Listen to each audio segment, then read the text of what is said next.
বাংলাদেশের কিংবদন্তি আলেম আল্লামা সাঈদীকে অন্ধকার কুঠুরিতে বন্দী রেখে 14ই আগস্ট গত বছর ইনজেকশন প্রয়োগ করে তাকে হত্যা করা হয়েছে। আপনারা জানেন, আপনারা সাঈদী সাহেবের বক্তব্য শুনেছেন।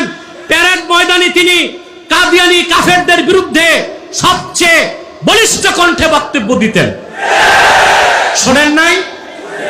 তাহলে কাদিয়ানীদের মুসলিম ঘোষণার দাবি শুধু কোন একটি দলের দাবি নয়, তাহরিকে খাতমে নবুয়ত বাংলাদেশের দাবি, হেফাজত ইসলামের দাবি, জামাত ইসলামের দাবি, জমিয়তের দাবি, মজলিসের দাবি, চরমনায়ের দাবি, বাংলাদেশের সমস্ত মুসলমানের দাবি। তাহলে জাতীয় সংসদে 14 কোটি মুসলমানের দাবি যদি মানা না হয়